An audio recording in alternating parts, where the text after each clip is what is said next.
आप air inhale करते हैं तो ये डोम शेप ऐसे ऐसे ही बना रहता ना, ऐसे डोम शेप, ये क्या होता है, डोम शेप फ्लैट हो जाता है, एकदम फ्लैट हो जाता है। जैसे मान लो कि लंग्स गई, लंग्स में आपकी एयर गई तो आपके लंग्स फूलेंगे, उनका वॉल्यूम बढ़ेगा, तो फिर क्या होगा, ये नीचे को फ्लैट हो जाएंगे और फिर निकलेगा, एक्सहेल होगी एयर, तो फिर ये कॉन्ट्रैक्शन हो जाएगा, चिपक जाएंगे, ये फिर से डोम शेप हो जाएगा। इसमें क्या होता है, पहले आप इंस्पायरेशन करेंगे,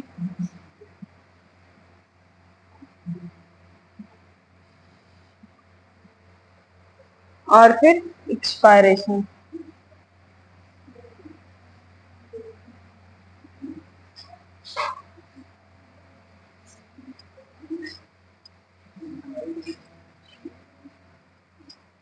पहले आप सांस लेंगे, इनहेल करेंगे और फिर एक्सहेल करेंगे। जैसे मान लो कि आपने सांस लिया, मसल्स पहले देख लो कौन कौन सी मसल्स हैं।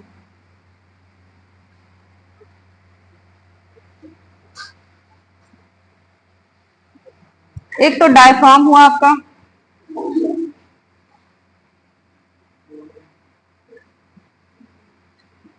और एक इंटर कोस्टल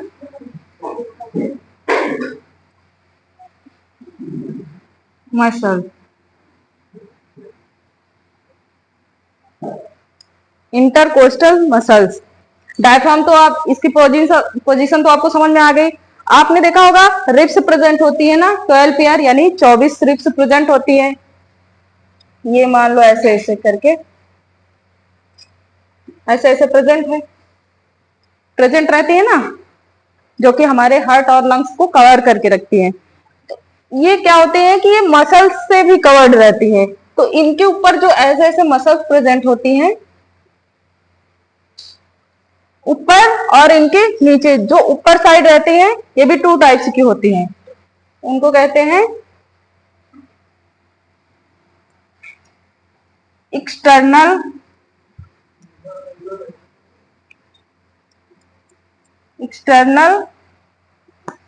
इंटरकोस्टल मसल। इसको आईसीएम लिख दो शॉर्ट में, समझ गया। जो आउटसाइड इनके ऊपर पर, जैसे आपने प्याज छीला होगा, एक परत निकालो तो उसके, इसी तरह जब आप इसको हटाएंगे तो इसके नीचे भी मसल्स आएंगे, उनको कहते हैं इंटरनल इंटरकोस्टल मसल्स। ये 2 टाइप्स की मसल्स पाई जाती हैं। तो इसमें से ये जो एक्सटर्नल इंटरकोस्टल मसल्स है, इसका रोल होता है किसमें, रेस्पिरेशन में।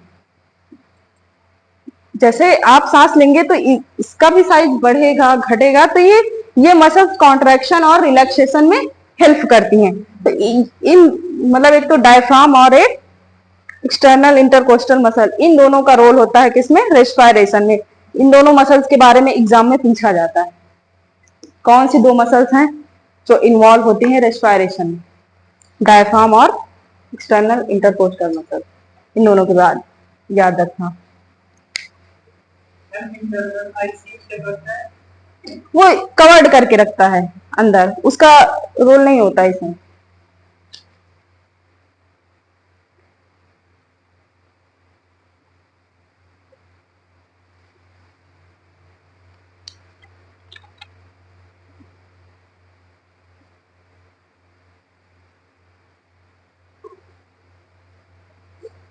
आप लोगों ने केमिस्ट्री में बॉयल्स लॉ पढ़ा होगा, क्या होता है, केमिस्ट्री में पढ़ा होगा ना, कि फिजिक्स में, प्रेशर वाला केमिस्ट्री में होगा ना, केमिस्ट्री में ना। तो क्या कहता है उसमें, प्रेशर और वॉल्यूम के लिए कौन सा फॉर्मूला दिया था,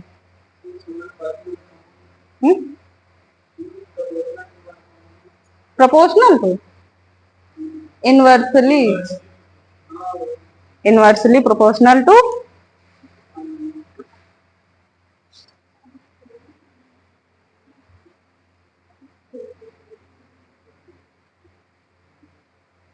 वॉल्यूम, P से क्या होगा,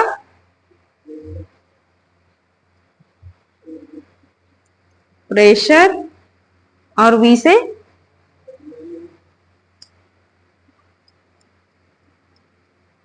वॉल्यूम। मीन्स आपने डिफ्यूजन में हमेशा पढ़ा था कि हाई कॉन्सेंट्रेशन से लो कॉन्सेंट्रेशन की ओर जाता है, हमेशा पढ़ा होगा चाहे जिस केस में हो। तो इसमें क्या है कि रेस्पिरेशन तभी संभव है जब हाई से लो की तरफ जाए। मान लो कि जैसे हमारे इन्वायरमेंट का क्या रहता है, हाई रहता प्रेशर, और हमारे अंदर लो, तभी तो हम रेस्पिरेशन कर पाते हैं। तो उसके लिए वॉल्यूम भी बढ़ना चाहिए। अगर हमारा वो लंग्स अगर ना फूले तो हम लोग रेस्पिरेशन कर पाए, नहीं कर पाएंगे। तो उसके अंदर का वॉल्यूम भी इंक्रीज होना चाहिए, जिसमें ये मसल्स का रोल है। वे ये कॉन्ट्रैक्ट रिलैक्स करती हैं और वो कॉन्ट्रैक्ट करेंगे और फिर रिलैक्स, तो ये फूलेंगी, तो हमारी एयर इंटर करेगी, यानी कि एटमॉस्फेयर का ज्यादा रहता हाई से लो।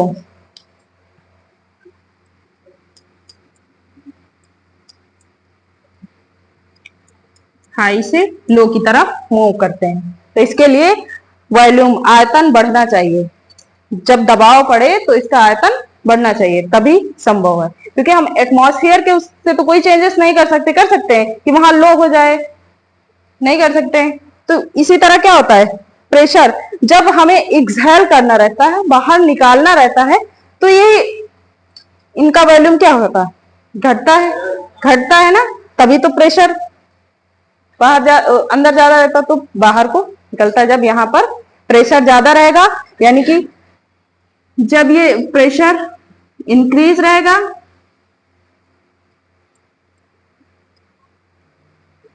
तभी तो हो पाएगा। प्रेशर ज्यादा है एटमॉस्फेयर में, लंग्स की बात हो रही, जब यहाँ इंक्रीज प्रेशर लंग्स के अंदर कम रहेगा और वॉल्यूम क्या रहेगा, ज्यादा रहेगा, तब क्या होगा, इंस्पायरेशन, इंस्पायरेशन होगा। और फिर जब वॉल्यूम कम होगा और प्रेशर ज्यादा रहेगा, तब जाके एक्सपायरेशन होगा। ये चीज तुम्हारे एग्जाम में ऐसे एरो बना के पूछा भी जाता है, किस कंडीशन में इंस्पायरेशन होगा, किस कंडीशन में एक्सपायरेशन, इंस्पायरेशन। ये कंफ्यूज होगा तो ये समझो, समझ के चलो, हाई से लो की तरफ मूव करेगा।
ये मूव करती हैं downward.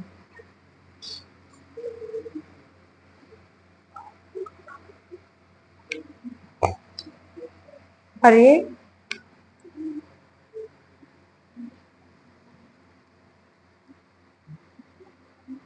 And downward,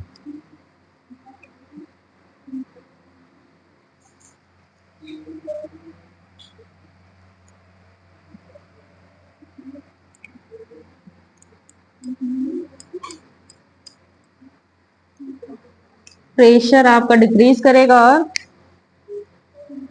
move increase करेगा। क्या होगा, एयर इंटर इनसाइड, इधर पीछे हिंदी वाले समझ के रखो। जब प्रेशर डिक्रीज करेगा और वॉल्यूम इंक्रीज करेगा तब क्या होगा, इनहेलेशन मीन्स आप सांस ले पाएंगे। और जब आपको सांस निकालना है तो वॉल्यूम इंक्रीज होगा, मतलब कम होगा, और प्रेशर हाई होगा, तब जाके हम बाहर निकाल पाएंगे।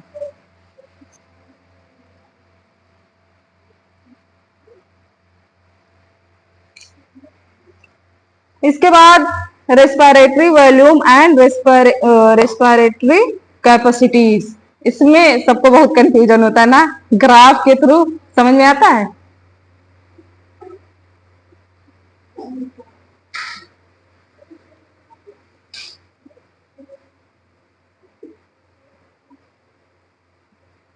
आपकी जो ब्रीथिंग रेट होती है पर मिनट कितनी होती है, कभी काउंट किया है? वो नहीं, ब्रीथ रेट सांस लेना और छोड़ना पर मिनट की बात कर रहे हैं। 12 से 16 बार, कभी काउंट करके देखो। 12 से 16 हो सकती है। अब तुम अपने मन से जल्दी जल्दी लो तो हो सकती है, और क्या।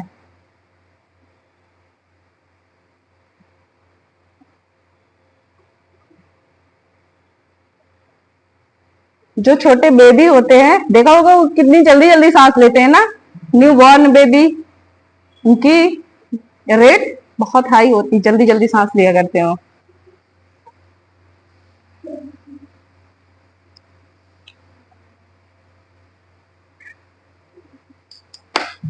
इरेज करें इसको।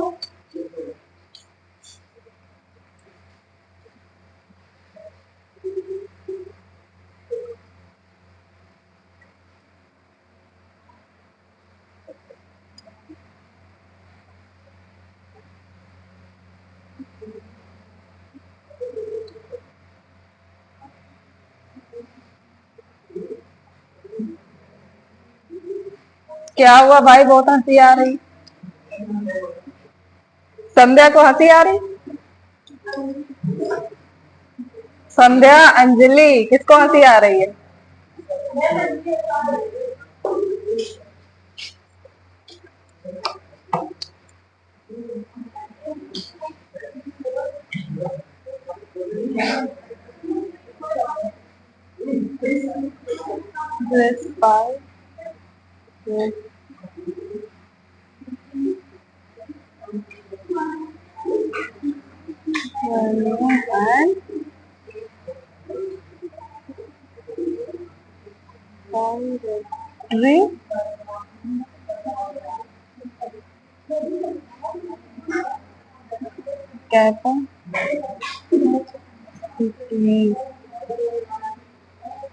इधर ये वाला टॉपिक ध्यान से सुनो, इसी में कंफ्यूजन होता।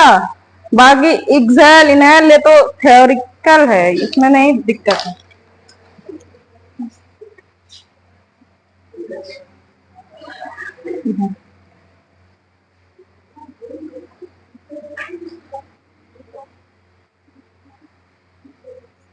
ब्रीथिंग ब्रीथिंग रेट कितनी है, 12 से 16 पर मिनट। 12 से 16 ना, समझ में आया। एक डिवाइस होती है, मतलब जैसे, हाँ, स्पायरोमीटर, जिससे कि हम ब्रीथिंग रेट को देख सकते हैं ना।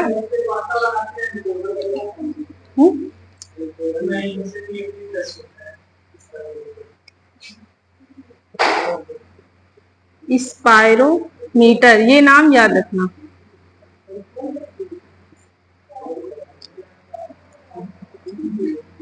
ये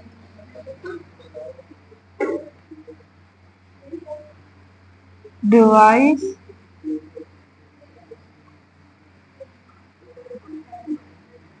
is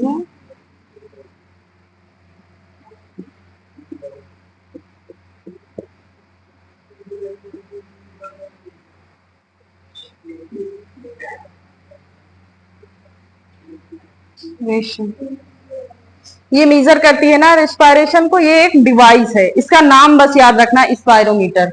यही पूछा जाएगा आपकी एग्जाम। एल्कोहल वाले में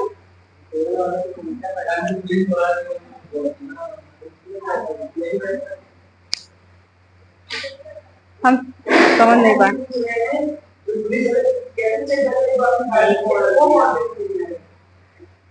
पुलिस वाले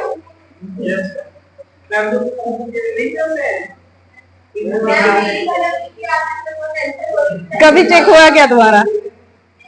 चेक हुआ है क्या? नहीं, ये एल्कोहल कैसे चेक होगा इससे?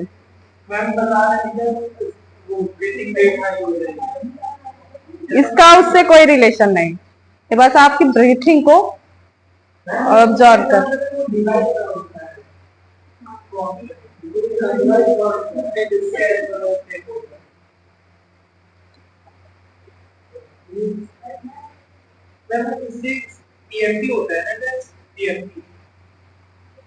क्या चीज? मतलब अच्छा अच्छा,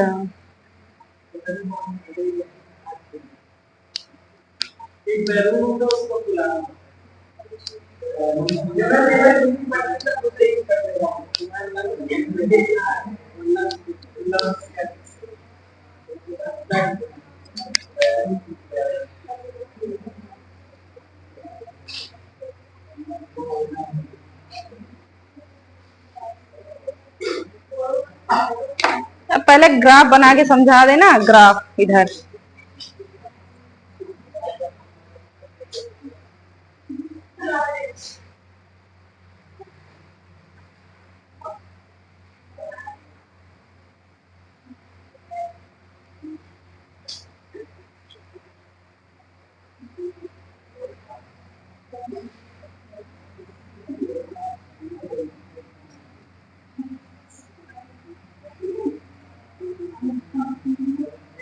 ये इधर इधर ध्यान दो। ये मान लो आपकी नॉर्मल ब्रीथिंग रेट है। नॉर्मल आप इतना ले सकते हो नॉर्मली।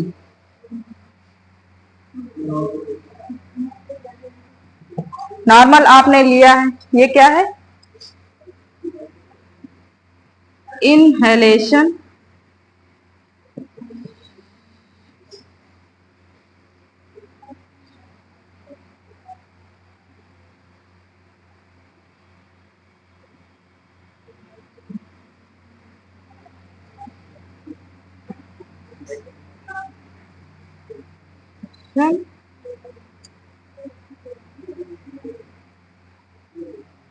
इधर नॉर्मली आप इतना लेते हो, तो जो नॉर्मल होती है वॉल्यूम उसको क्या कहते हैं?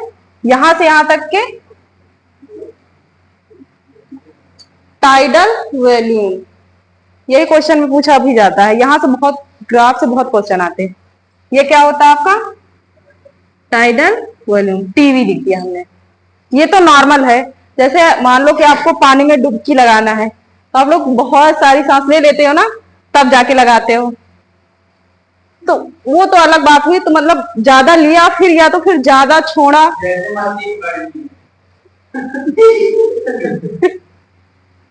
पकड़ा है कभी? हाँ,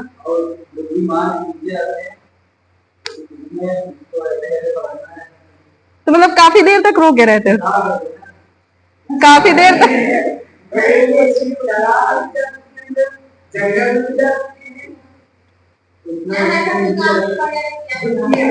वेरी गुड।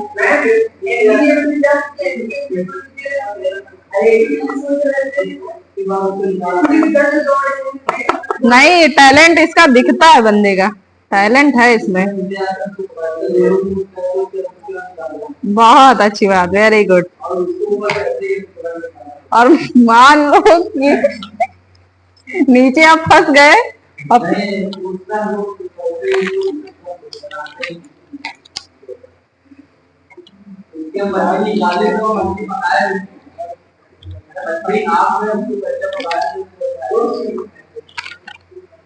इस डालो आप टाइडल वॉल्यूम, पहले हेडिंग डालो, रेस्पिरेटरी वॉल्यूम लिखना भी जरूरी है।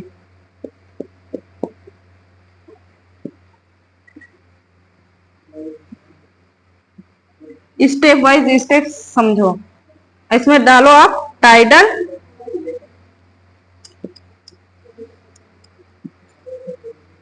तो भाई एक मछली लेके आओ, एक्सपेरिमेंट किया जाए, फिर क्या दिक्कत, तुम तो कुछ भी ला सकते हो ना।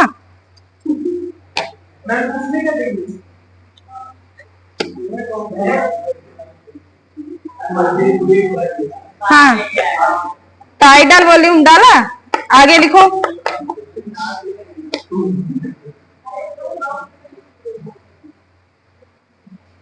लिखो आगे।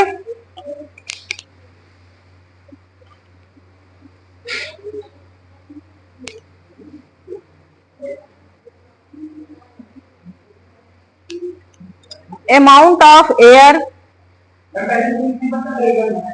हाँ डायग्राम बहुत बस समझाने के लिए स्टेप वाइज स्टेप समझाएंगे, पहले ये आप लिख लो लिखने वाला, और डायग्राम बाद में पूरा कंप्लीट हो जाएगा तब बनाना। ये पहले ये हेडिंग डालो, पहले रेस्पिरेटरी वॉल्यूम पढ़ाएंगे और उसके बाद रेस्पिरेटरी कैपेसिटी। टाइटल ये इसी के अंदर आएगा ना, सब हेडिंग। टाइडल वॉल्यूम लिखो, अमाउंट ऑफ एयर, टीवी लिख देना शॉर्ट में, टेलीविजन। टाइडल वॉल्यूम को टीवी लिख देना, ताकि क्योंकि ग्राफ में आपको टीवी और यही मिलेगा, पूरा नहीं लिखेंगे। Amount of air person normally inhales और एक्सहेल्स, मतलब नॉर्मली ऐसा इनहेल और एक्सहेल करता है, जिसे टाइडल वॉल्यूम कहते हैं। लिखो भाई जल्दी जल्दी। हाँ, उसके बाद लिखो टीवी बराबर 500 ml। हाँ, ये नंबर बहुत याद रखना है, क्वेश्चन में यही पूछा जाएगा, स्टार मार्क लगा लो। आपके क्वेश्चन में ऐसे, एग्जाम में ऐसे ही क्वेश्चन पूछे जाते हैं। हाँ 500। हाँ, टाइडल वॉल्यूम जब आप नॉर्मली ब्रीथ करते हैं, एक्सहेल और इनहेल, तब कितना रहता है वॉल्यूम इसका? 500, मतलब इतनी एयर आपके अंदर गई। ये नॉर्मली रेट आपको याद करना पड़ेगा जब आप नॉर्मली इसको ले जाते यहां से यहां तक।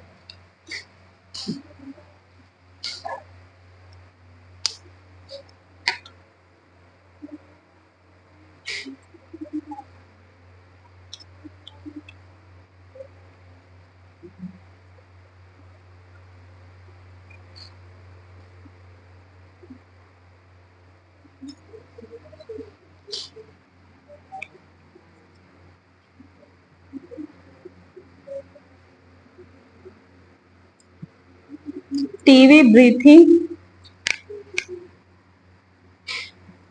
रेट बराबर रेस्पिरेटरी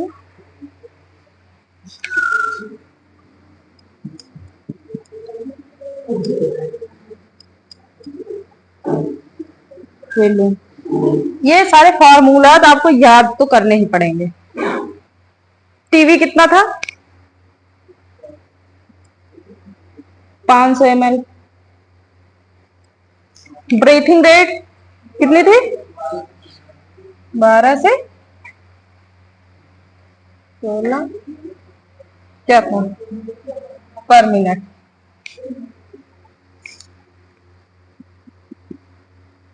12 से 16 पर मिनट बराबर कितना होगा? अगर मतलब जब एक बार किया तो कितना था? 500 ml, तो 12 से इसको मल्टीप्लाई करो कितना? 6000 से 8000 ml। ये माइनस नहीं है, ये मतलब 6,000 से 8,000, ये माइनस नहीं है कि माइनस सोचो कि हाँ 2। इतना समझ में आया? इधर किसी को दिक्कत? यही सब पूछा जाएगा आपके एग्जाम में, बाकी थ्योरी वोरी कुछ नहीं पूछा जाएगा, यहीं से क्वेश्चन आएंगे। ये नंबर याद रखो। जैसे मान लो 1 मिनट, जैसे 1 मिनट में आप इतना दौड़े, तो आप 12 मिनट में कितना दौड़ेंगे भाई, इससे मल्टीप्लाई करेंगे। जब 16 से आप करो 8 आएगा। 8। इतना समझ में आया?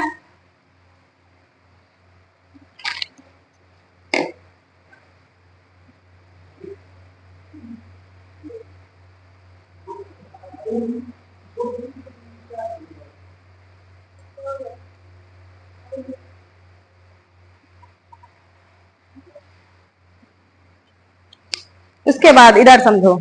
जैसे हमने बताया आपको स्विमिंग करना है, जैसे भैया ने बताया मछली पकड़ना है, तो उसके लिए एक्स्ट्रा रिजर्व करना पड़ेगा एयर, तभी आप अंदर जा।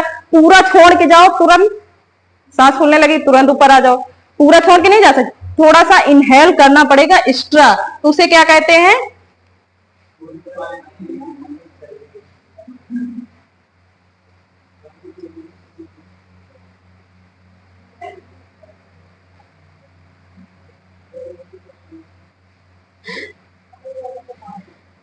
ये आपने इतना, आपने ये तो आपकी नॉर्मल थी और इतना आपने एक्स्ट्रा लिया, तो ये क्या हुई आपकी इंस्पायरेटरी रिजर्व वैल्यूम, यहां से लेके यहां तक वैल्यूम। ये आपको समझ में आई? मतलब यहां तक तो आपकी नॉर्मली थी, इतना तो आप लेते ही लेते, लेकिन आपने इतना एक्स्ट्रा ले लिया पानी में जाने के लिए या फिर किसी और चीज के लिए, जैसा भी है, किसी भी कंडीशन में। इतना समझ में आया? इसकी आप थ्योरी लिख दो। अभी लास्ट में पूरा कंप्लीट हो जाएगा तब डायग्राम बनाना।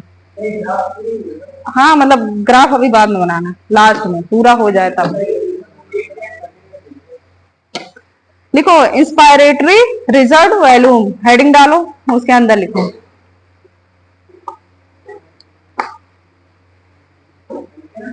Inspiratory result volume. ये हो गया सबका?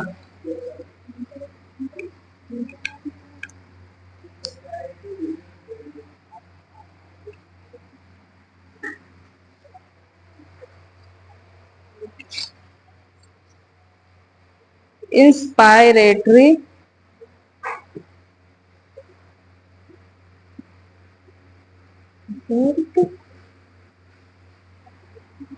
वॉल्यूम, ये हेडिंग डाला ना, इसको शॉर्ट में लिख लो IRV, शॉर्ट में जो वहां लिखा है। एक्स्ट्रा लिया आपने, एग्जाम्पल के थ्रू तो समझ में आ रहा है ना कैसे क्या होगा। बस ये नाम टर्म से इसके याद रखो, नाम क्या है कैसे क्या होगा। अमाउंट ऑफ एयर, लिखो amount of air, amount of air a person can forcefully inhale from normally inhalation,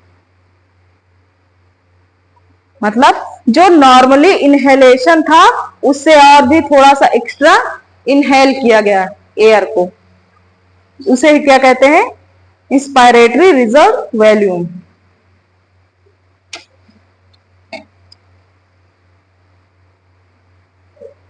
हाँ IRV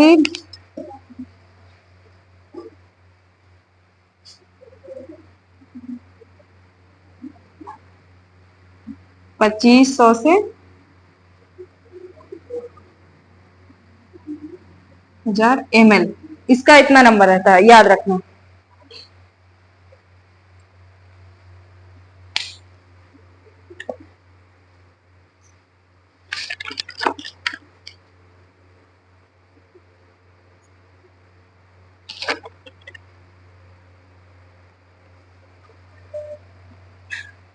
इतना समझ में आया? इंस्पायरेटरी रिजर्व वॉल्यूम तो समझ में आ गया, लेकिन कभी कभी रहता है कि हम एक्स्ट्रा मतलब हवा निकालते हैं ना नॉर्मल से ज्यादा, तो वो क्या रहेगी? यहां से मान लो कि हमने निकाला तो क्या कह, यहां लिख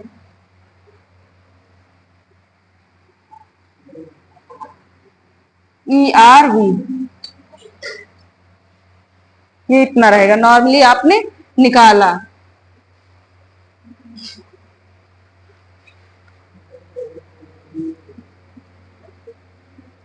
एक्सपायरेटरी रिजर्व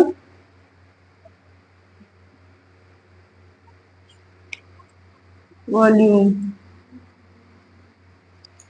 नॉर्मली आपको यहां तक निकालना था, यहां से यहां तक, लेकिन आपने कुछ एक्स्ट्रा निकाल दिया, एक्स्ट्रा निकाल दिया। इसे क्या कहते हैं? Expiratory reserve volume. यहां तक इतना वॉल्यूम आपका बढ़ा।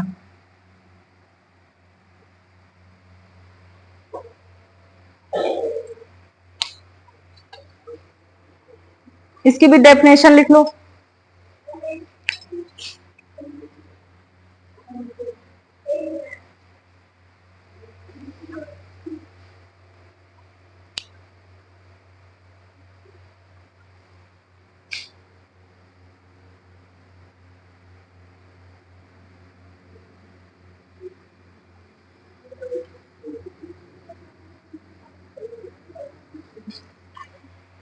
इसकी डेफिनेशन लिखो।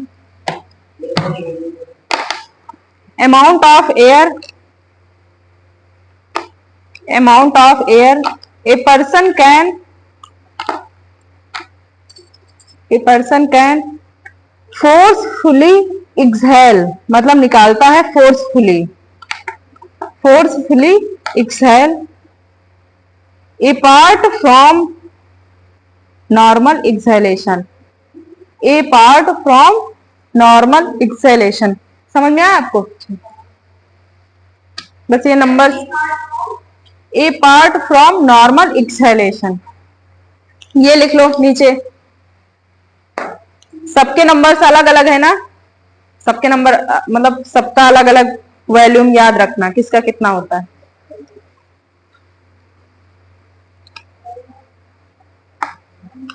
एक आता है रेसिडुअल वॉल्यूम, जैसा कि आप लोग जानते हो आपके लंग्स में हमेशा हवा भरी रहती है, वो कोई निकाल सकता है? नहीं निकाल सकता है, उसे कहते हैं रेसिडुअल वॉल्यूम। तो जैसे बेबी का आफ्टर बर्थ जब एक बार पहली बार वो सांस लेता है, तो पहली बार उसके लंग्स में वो जो हवा चाहती है तभी से वो हमेशा के लिए स्थिर हो जाती है। पहली बार जब सांस लिया तो उसके अंदर उसके लंग्स में हवा भर जाती, जितनी भर जाती वो जैसे एक्स्ट्रा वाली है, या आप निकाल सकते, कम कर सकते ज्यादा, लेकिन वो जो नीचे की रहेगी यहां से रेसिडुअल वॉल्यूम, इसे नहीं निकाल सकते। आप अपने लंग्स को पूरा खाली नहीं कर सकते, कर सकते? नहीं कर सकते। उसे क्या कहते हैं? Residual volume. अब इसकी डेफिनेशन लिख लो।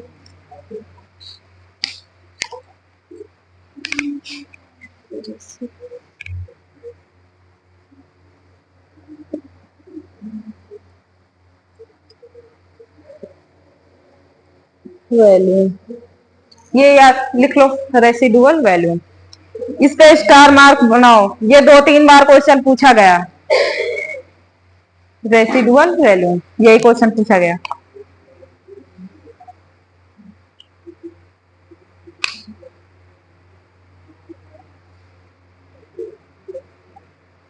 द अमाउंट ऑफ एयर,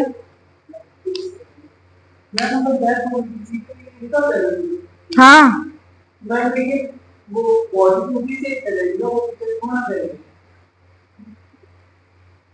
तो देखो आपकी बॉडी पूरा एक स्ट्रक्चर मतलब स्केलेटन से बना हुआ है ना, तो बॉडी का शेप तो वैसे ही रहेगा। आपने देखा होगा कि जब डेथ हो जाती है तो उसकी पूरी ढीली हो जाती शरीर,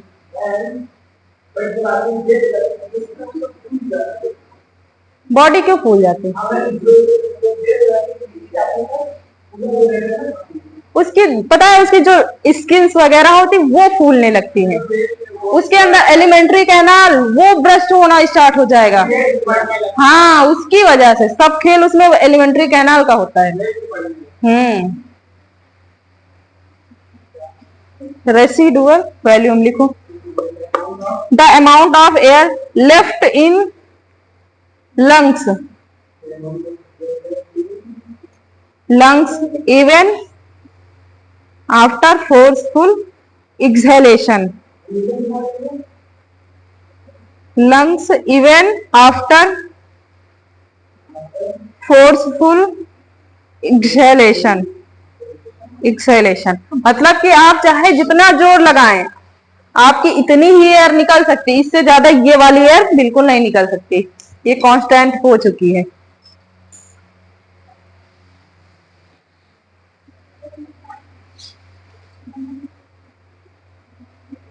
ये होती है 1100 से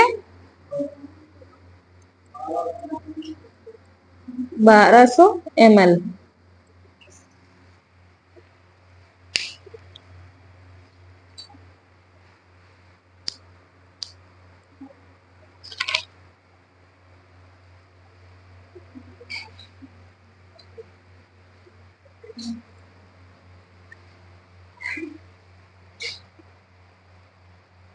ये पहले आप डायग्राम बना लो पूरा, ये वाला मतलब ग्राफ बना लो।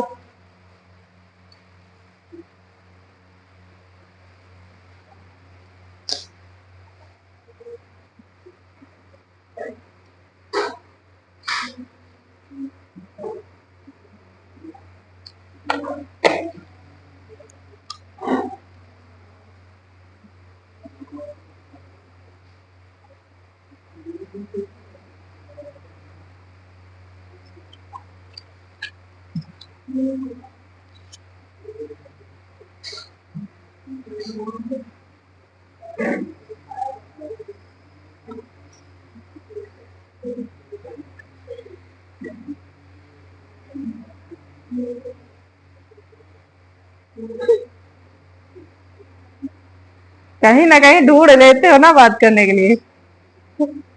अब देखो उनको छोड़े तो इनसे जुटे हुए, बहुत इंपॉर्टेंट बात कर रहे हो ना।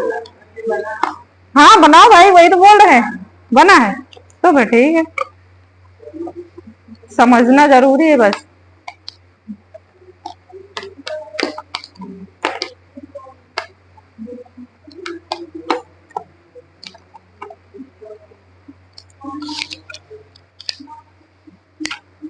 आपका क्या नाम है?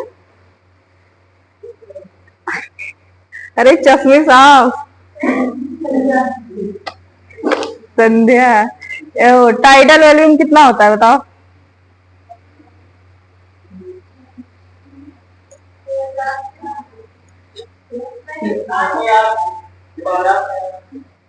Tidal volume 500 ml।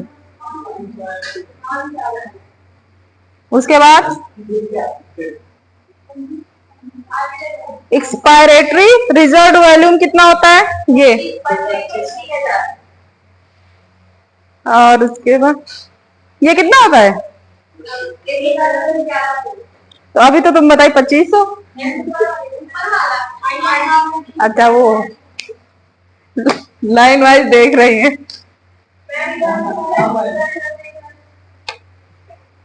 याद रखना ठीक है, एग्जाम में पूछे जाएंगे।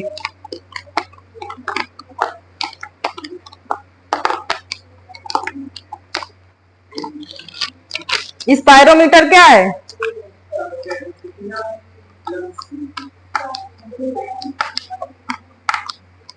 स्पायरोमीटर क्या किया जाता है इससे? मीजर करने के लिए ना, रेस्पिरेटरी वॉल्यूम। देखो जो रेस्पिरेटरी वॉल्यूम तथा कैपेसिटीज को नापा जाता है इससे। अभी हमने क्या बनाया, ये वॉल्यूम बनाया, अभी कैपेसिटीज भी बताएंगे सबका, इसी से रिलेटेड ही है। मैम ये कैपेसिटी नाम है दोनों कैपेसिटीज और वॉल्यूम दोनों को नापता है।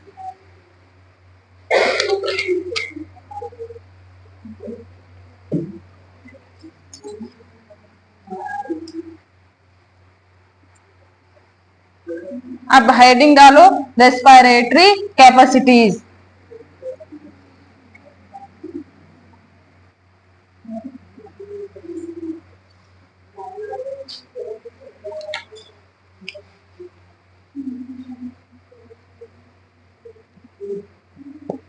रेस्पिरेटरी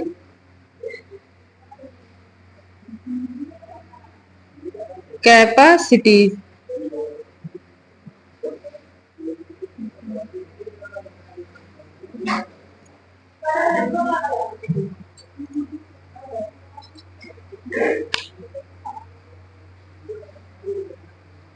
अब इसके आगे लिखो रेस्पिरेटरी कैपेसिटीज आर, लिखो भाई।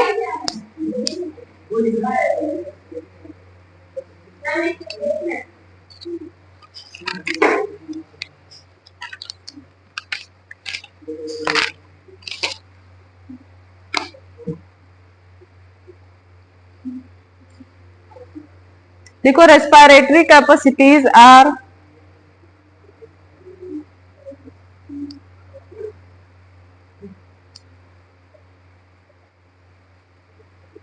respiratory capacities are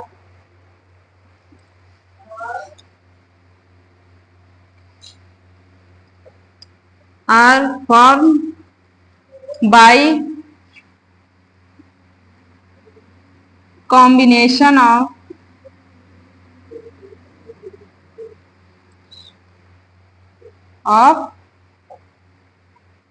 respiratory volume. Means इसी के कॉम्बिनेशन से ही कैपेसिटीज, मतलब कैपेसिटीज का फॉर्मेशन इसी के कॉम्बिनेशन से ही हुआ। अभी इसी अपनी एक ग्राफ बना लिया, अब दूसरा इसी में भी फिर ग्राफ बनेगा कि आपकी कैपेसिटीज कहां से कहां तक होगी। इसके बाद हेडिंग डालो इंस्पायरेटरी कैपेसिटी, जैसे इसमें सब हेडिंग डाले थे इसमें भी।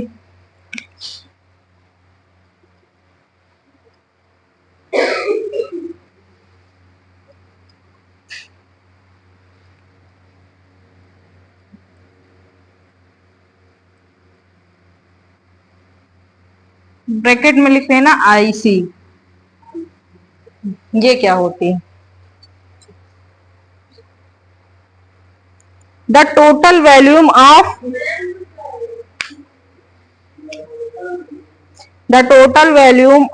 ए एयर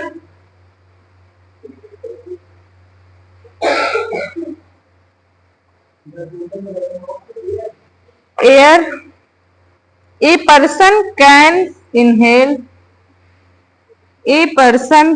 inhale after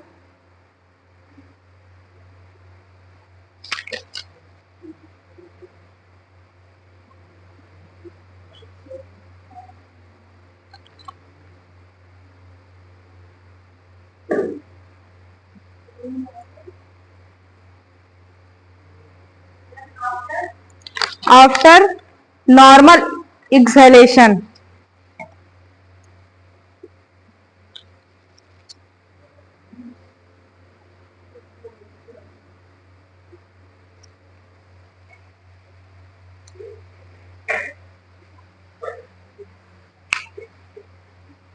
समझ में आया?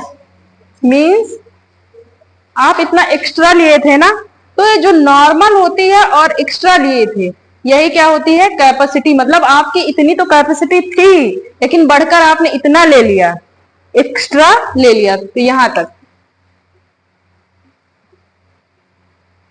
ये क्या हुआ? आईसी। समझ में?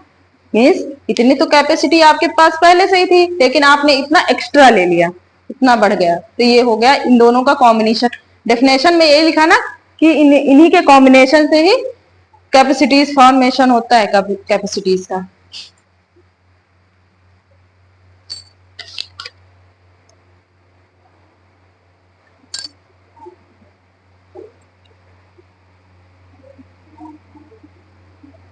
अब इसका फॉर्मूला आप बताओ, क्या मतलब क्या होगा इसका फॉर्मूला, आप खुद ही दिमाग लगाओ, क्या होगा। आईसी बराबर हम क्या लिखें,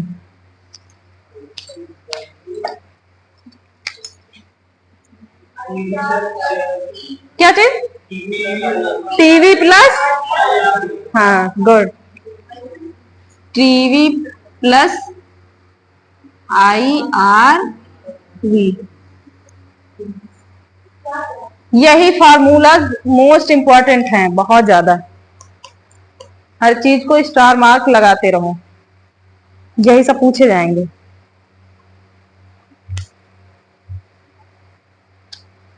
इसके बाद दूसरा है expiratory capacity.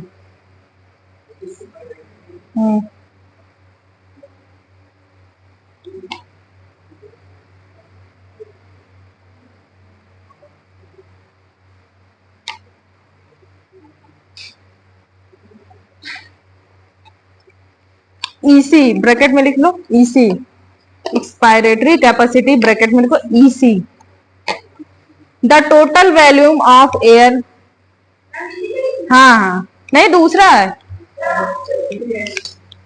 Expiratory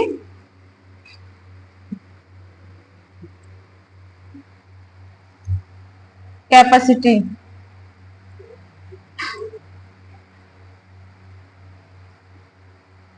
EC.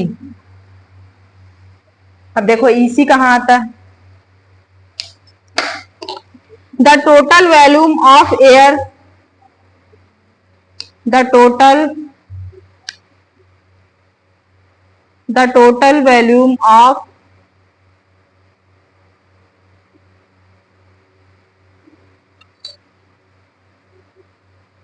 of air a person can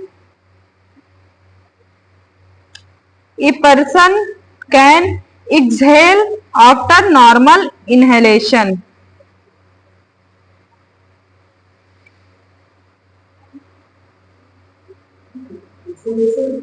exhalation sorry normal inhalation मतलब नॉर्मल, हाँ देखो अब इसको एक्सपायरेटरी कैपेसिटीज क्या होती है, नॉर्मल तो ये इनहेल कितना, एक्सहेल कितना करेगा, यहां से यहां तक करेगा नॉर्मल, लेकिन इसने एक्स्ट्रा और कर दिया, जैसे ये इतना ही था ना, तो यहां से यहां तक तो उसका नॉर्मल था, करना ही करना था, लेकिन उसने एक्स्ट्रा यहां तक और कर दिया, तो दोनों को जोड़ना, यहां तो अलग था ना केवल, उस वॉल्यूम तो उसका इतना ही था, यहां से यहां तक क्या हो जाएगा ईसी, तो ईसी बराबर टीवी प्लस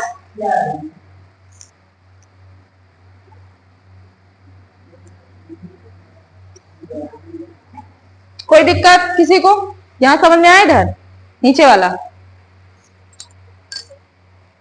बस ग्राफ पे ध्यान देते रहो, बस मेन आपका ग्राफ है।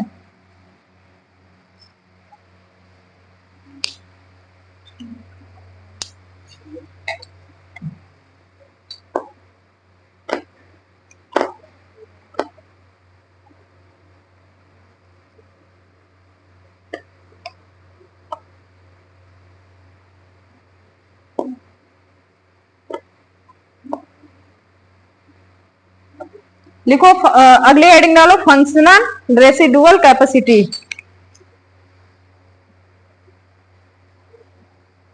Functional residual capacity,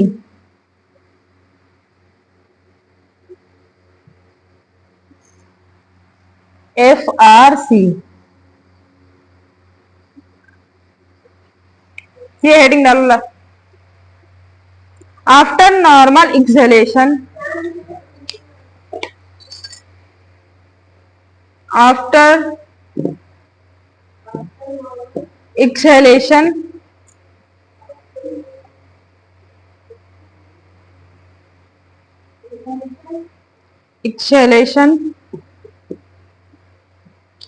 the amount of air present in the lungs, the amount of air present in the lungs,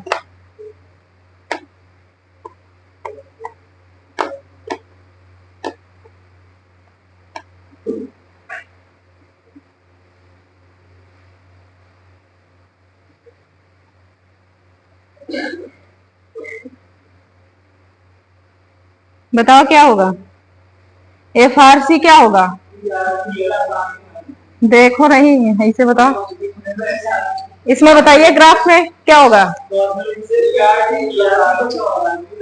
means आपके लंग्स में कितनी थी जो आप निकाल रहे हो, कितनी लंग्स में प्रेजेंट है, इतनी और इतनी। ये जो एक्स्ट्रा आप निकाल रहे, इतना तो आप नॉर्मली निकालते ही हैं, एक्स्ट्रा यहां से, और ये कितनी प्रेजेंट है, ये वाली एक्स्ट्रा जो आप निकाल सकते हो, और ये जो आप नहीं निकाल सकते, इन दोनों को प्लस करके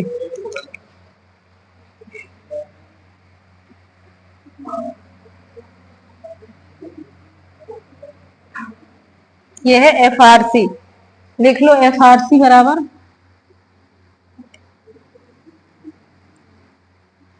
ERV प्लस RV। ये है इसका।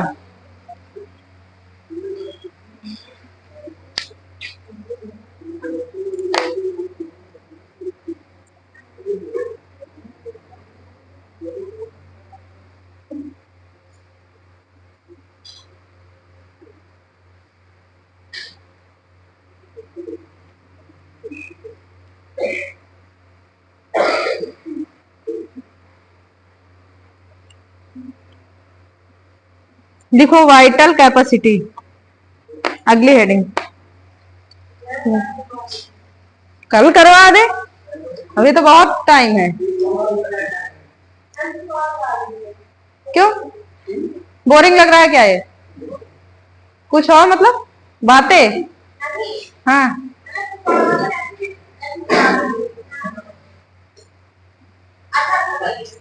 ये बहुत इंपॉर्टेंट है, इसको स्किप मत करो।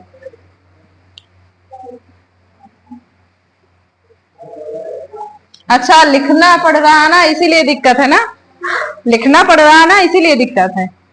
देखो हम बताने को तो बता देंगे, छोड़ देंगे, लेकिन लिखना जरूरी है, क्योंकि कल हम क्वेश्चन पूछेंगे तो कम से कम नकल ही मार के बता देना। नकल नहीं करोगे कल? पक्का बताओ।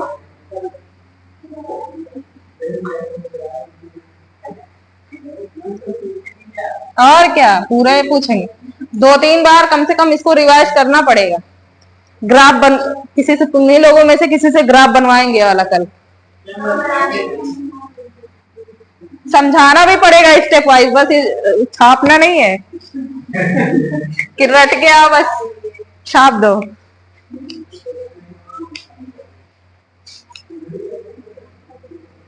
Vital capacity,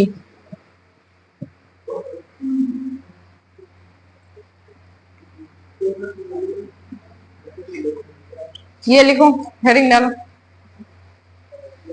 the amount of air, the amount of air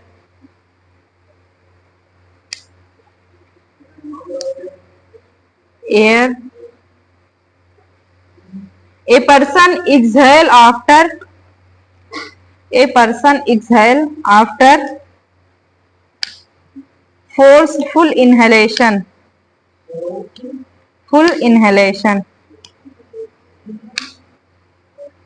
क्या होगा?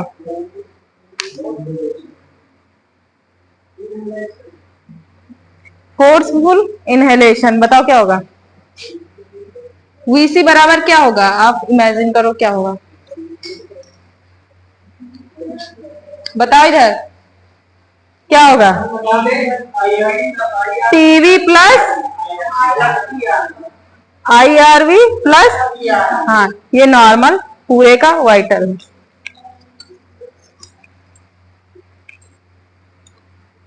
TV plus IRV plus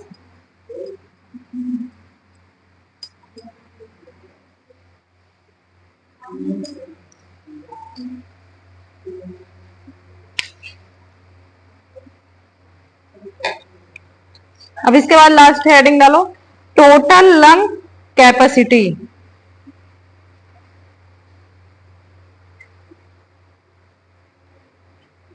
total lungs capacity, अरे टोटल में क्या आएगा? इसको भी प्लस कर लो, बस इसको भी प्लस कर लो। Total lungs capacity, TLC।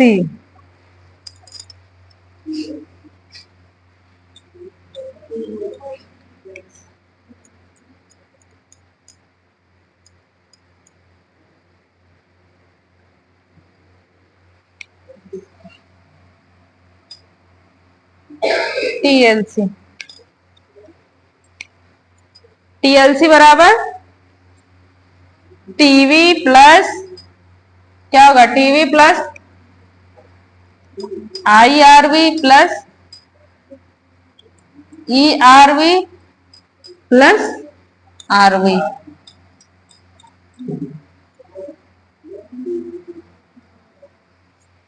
Definition लिख लो पहले इसकी। The total amount of air present in the total amount of air present in the lung, present in the lungs after forceful inhalation, after forceful inhalation।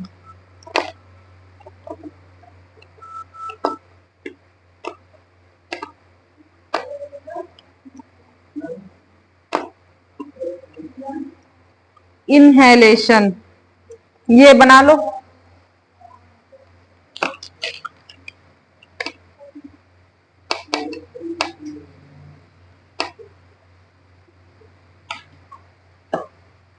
ये लिख लो।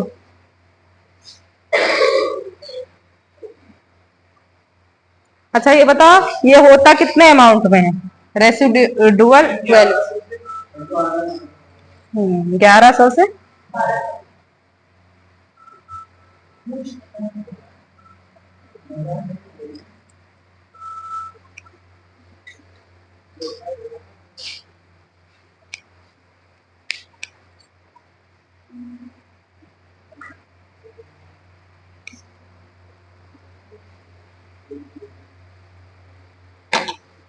Exchanges of gases, ये आपका खत्म हुआ है। इतना ही पॉइंट था जो बहुत कंफ्यूजन रहती ना, बस ग्राफ आप समझ जाओ, बस इसको याद करने की जरूरत नहीं, बस ग्राफ आप समझ जाओ बस। ये क्या हुआ, टीवी टाइडल वैल्यूम, और ये इंस्पायरेटरी रिजर्व वैल्यूम, और ये रिजर्व वैल्यूम, और ये आईसी कैपेसिटी, कैपेसिटी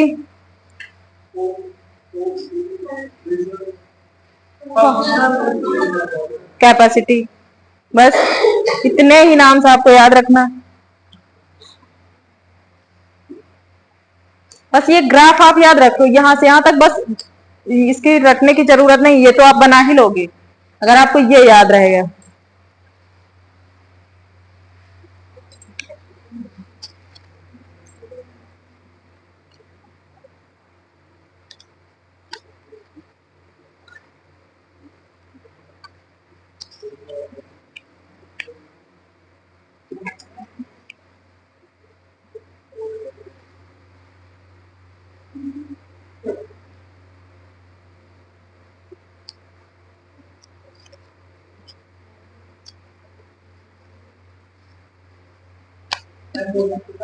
हाँ? अगला आता है एक्सचेंजेस ऑफ गैसेस, इसके बारे में थोड़ा जान लो। एक्सचेंजेस, अब जैसे लंग्स में, ये तो लंग्स की बात हुई, इतनी हवा भरती, इतना ये होता है, वैल्यूम कैपेसिटी बात हुई, लेकिन एक्सचेंजेस कैसे होता है। अब एल्विलाई में क्या गई, आपकी एयर गई एल्विलाई, तो कैसे प्रत्येक हमारी बॉडी के हर टिश्यूज को जरूरत रहती है, ऑक्सीजन की जरूरत रहती है ना, तो कैसे एक्सचेंज होता है। जैसे कि हमने ओरली तो ऐसे कल बता ही दिया था ना कैसे कहां से जाता है। तो मान लो कि ये आपकी एल्विलाई है,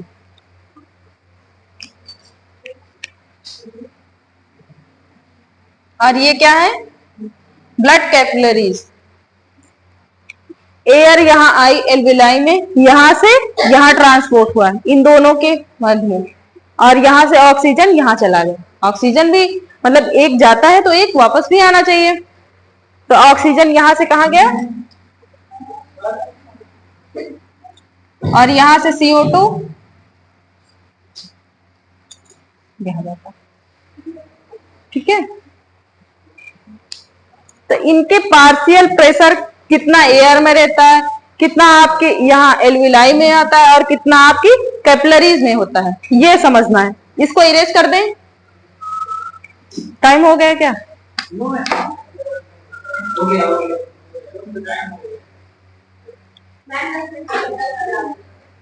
कल करवा दें, बस ऐसे समझा दें। ठीक है, बस यही समझना है कि पहले यहाँ का एक्सचेंजेस बिटवीन एल्विलाई और ये इसको बोलेंगे पल्मोनरी कैपिलरीज, इसको बोलेंगे।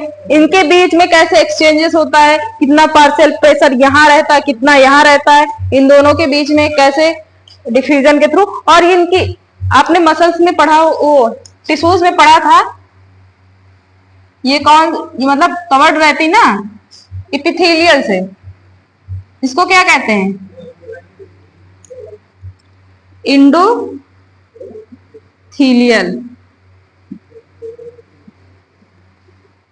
मेम्ब्रेन, मींस मेम्ब्रेन भी आती है। और ये भी रहेगा, जो एल्वुलाई है उसके अंदर भी कवरिंग रहेगी।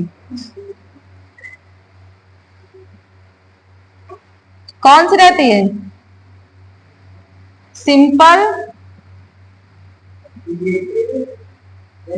स्क्वैमस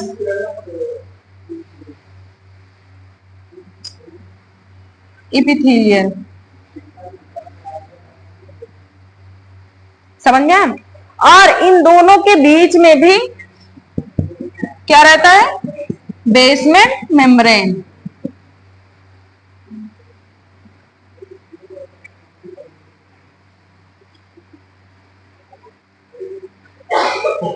समझ में आया?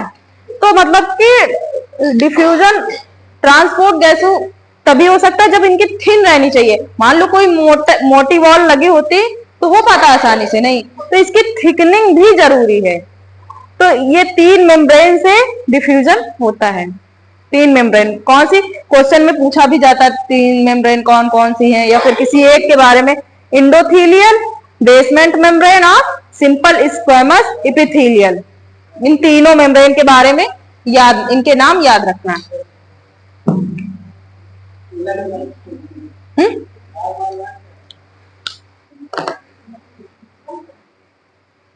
समझ में आया? उसके बाद में हम टिश्यूज का उसका पढ़ेंगे, सिस्टेमिक कैपिलरीज का।